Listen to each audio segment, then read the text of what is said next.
pour une nouvelle vidéo. Donc, une vidéo que j'ai décidé de faire suite à de nombreux commentaires de votre part. Soit à savoir combien de temps dure la séparation, comment savoir si c'est la vraie séparation, entretenir une relation à sens unique, quand dire stop, quand savoir si c'est réellement son autre, puis la douleur qui est persistante ou encore lorsqu'on se met dans une position d'attente. Donc, combien de temps on attend? Là, j'aimerais bien faire une petite rectification parce que si vous êtes dans l'attente de votre autre, vous vous mettez vous-même dans cette position.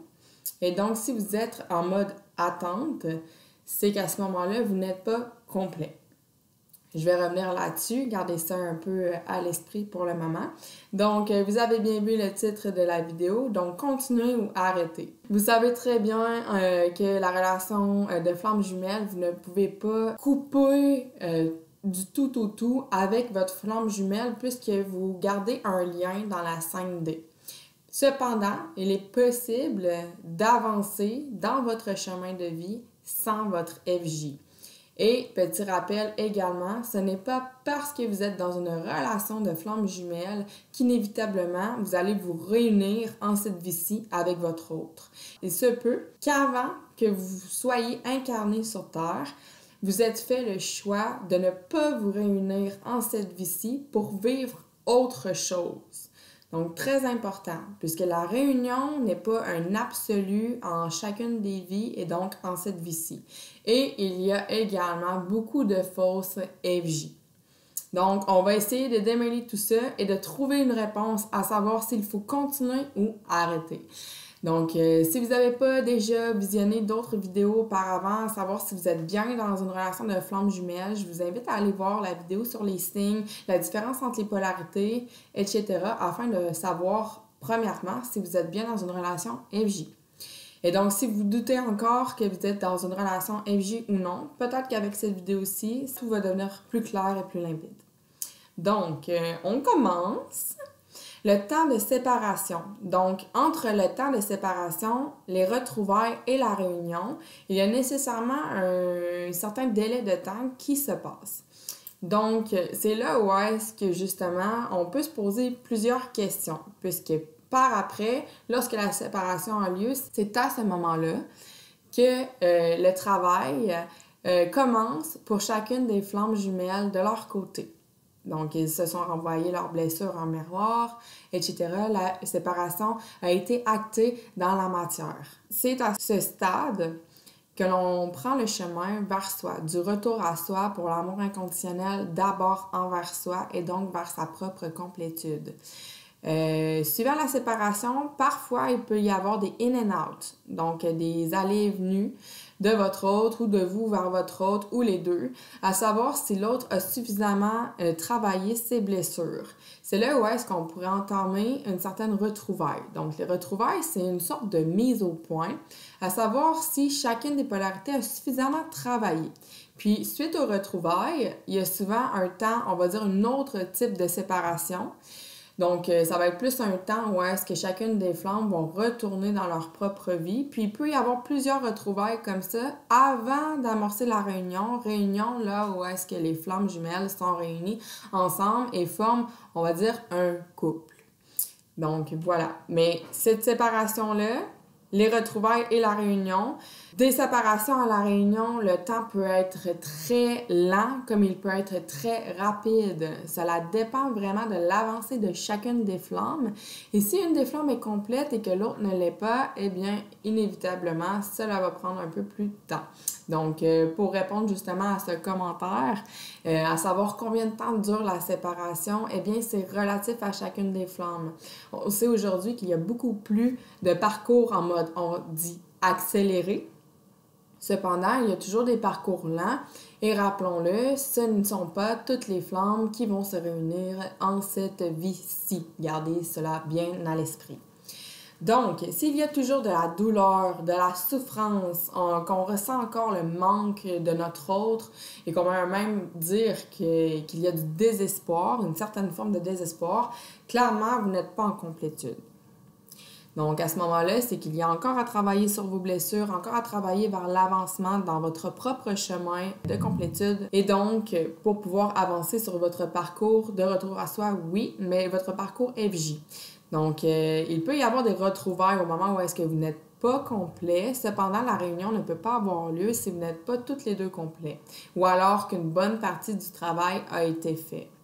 Donc, probablement que si vous ressentez un gros manque de votre autre, de la souffrance, encore de la douleur, beaucoup de peine, un manque dû à son absence, probablement qu'à ce moment-là, vous êtes beaucoup plus près de la séparation que de la réunion. Malgré le fait que peut-être cela fait plusieurs années que vous n'êtes plus avec votre autre. Donc, à ce moment-là, rappelons-le, c'est une relation qui est vécue de manière très intense, c'est une relation qui est unique, qui est particulière et qui n'est pas comprise de tous. Donc, cela peut prendre plusieurs années avant de pouvoir passer à autre chose et de l'accepter et de l'accueillir. D'où le fait qu'il y a également des énergies tierces ou alors des âmes sœurs qui peuvent rencontrer votre chemin pour vous aider non seulement à avancer dans votre propre chemin de vie, vers votre propre complétude, mais également sur votre relation FJ ou bien avoir l'effet complètement contraire. Et dans tous les cas, vous ne régressez jamais. Il peut y avoir stagnation, il peut y avoir une avancée lente, mais vous ne régressez jamais. Donc, il y a une certaine différence également entre l'absence physique de son autre et l'absence psychique. Vous le savez tout comme moi, nous sommes liés en 5D, malgré le fait que peut-être vous en avez vraiment assez et que vous ne voulez plus avoir aucun contact avec votre autre, vous pouvez l'acter dans la matière, cependant, ce lien demeure toujours. Mais ce n'est pas parce que le lien demeure toujours que vous devez le nourrir. Dès lors, il est possible également de protéger son énergie, d'être tout de même lié à son autre, mais de ne plus ressentir aussi intensément ses décharges énergétiques. Donc, l'absence physique, à ce moment-là, peut-être que vous pouvez avoir une absence totale, soit de communication et physique. Donc, à ce moment-là, on peut dire qu'on est vraiment dans le silence et dans une absence totale, sauf en 5D.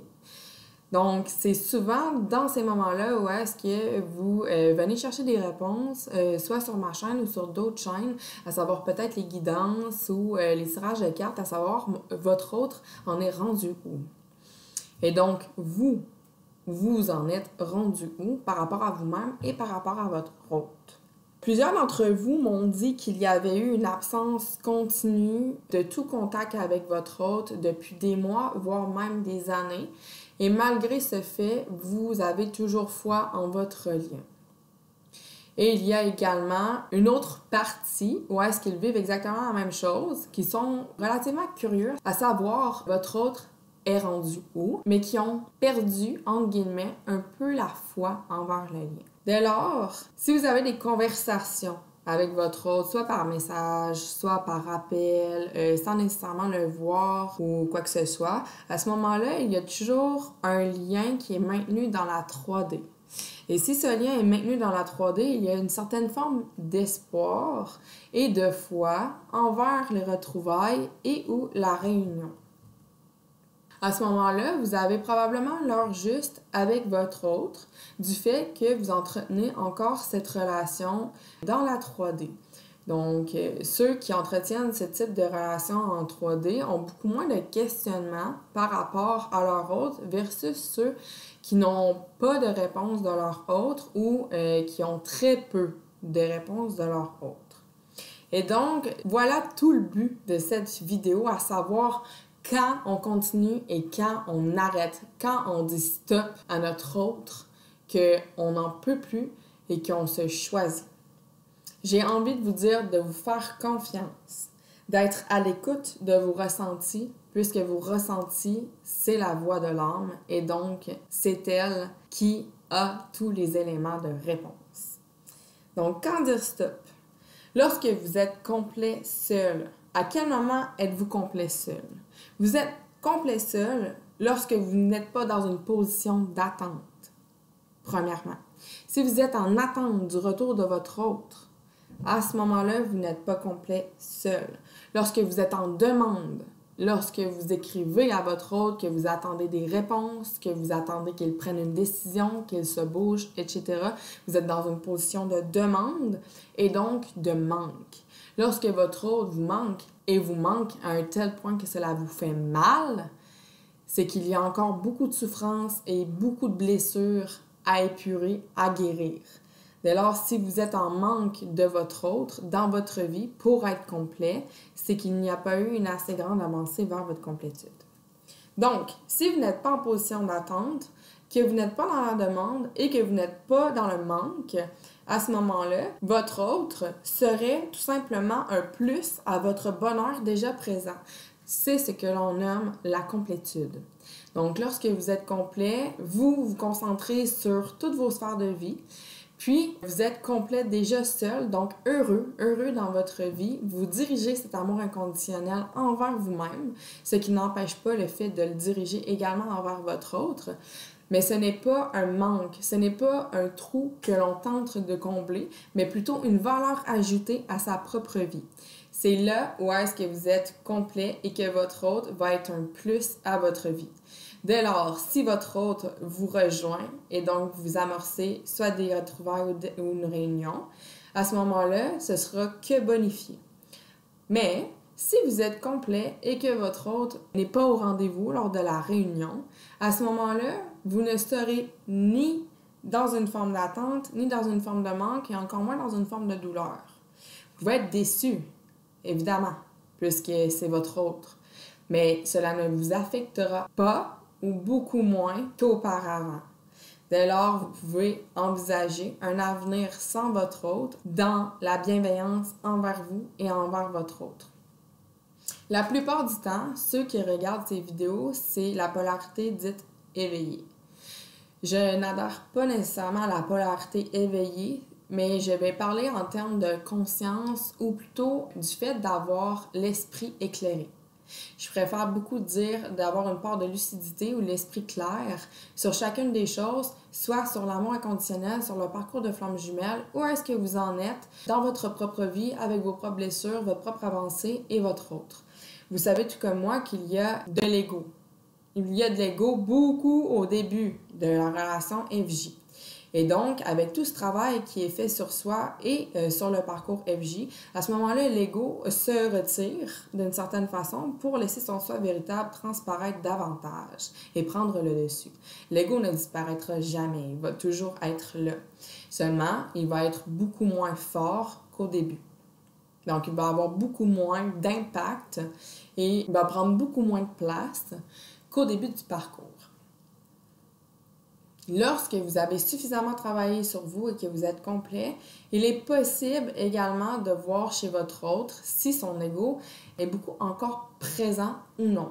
Un grand indice à savoir si la réunion est proche ou non, ou à savoir si vous voulez continuer dans cette voie ou arrêter. Lorsque vous écrivez à votre hôte et qu'il demeure dans le silence ou alors qu'il y a de brèves réponses mais sans réelle réponse, à ce moment, vous pouvez utiliser votre intuition ou alors votre âme pour vous aiguiller à savoir votre hôte est rendu où. Et c'est à ce moment précis que vous pouvez vous heurter à un gros ego encore non travaillé ou très peu travaillé. Cet élément de réponse vous guidera par la suite à faire le meilleur choix pour vous, à savoir si vous voulez continuer dans cette voie ou bien arrêter. Lorsque vous vous confrontez à un ego, souvent vous pouvez parler à votre hôte et vous le savez que ce n'est pas votre hôte qui vous parle, mais que ce sont ses peurs. Que ce sont soit ses peurs, sa douleur, sa colère, etc. Donc, lorsque vous parlez à ses émotions et à son ego, vous le savez que ce n'est pas votre hôte, seulement c'est à vous de faire le choix de passer par-dessus le fait que vous savez très bien que c'est son ego qui vous parle et qu'il y a un potentiel derrière. Seulement, si vous décidez d'arrêter, peut-être que cet ego, cela fait beaucoup trop longtemps qu'il persiste et qu'il perdure. Et dès lors, vous vous choisissez en premier et vous dites un stop à cette relation. Ce n'est pas un stop éternel, mais c'est un stop pour le moment. Et puis, vous pouvez toujours reprendre ce chemin avec votre autre ultérieurement. Vous savez tout comme moi qu'il y a des contrats d'âme, qu'il y a cette relation sacrée, mais qu'elle n'est pas à tout prix dans l'optique d'avoir une réunion en cette vie-ci.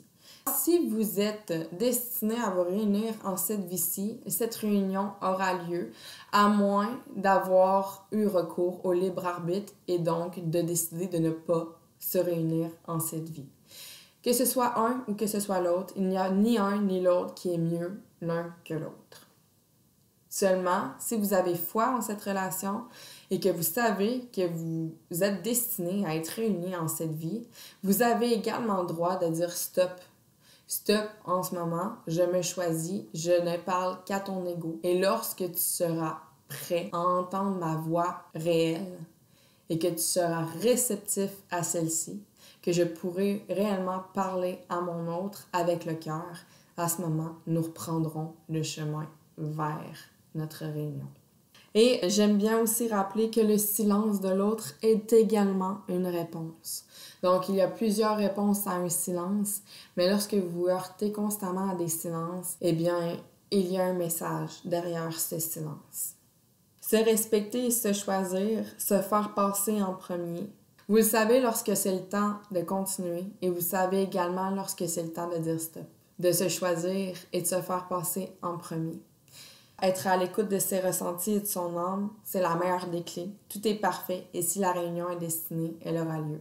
Soyez à l'écoute de vous-même et si votre voix intérieure vous dit non, eh bien, il y a un autre chemin qui vous attend et qui est bien meilleur que celui que vous persistez à emprunter. Puisque cette résistance à ce à quoi vous êtes destiné peut non pas nuire à votre avancée, mais plutôt décaler ce qui est réservé pour vous et les surprises que la vie a à vous offrir.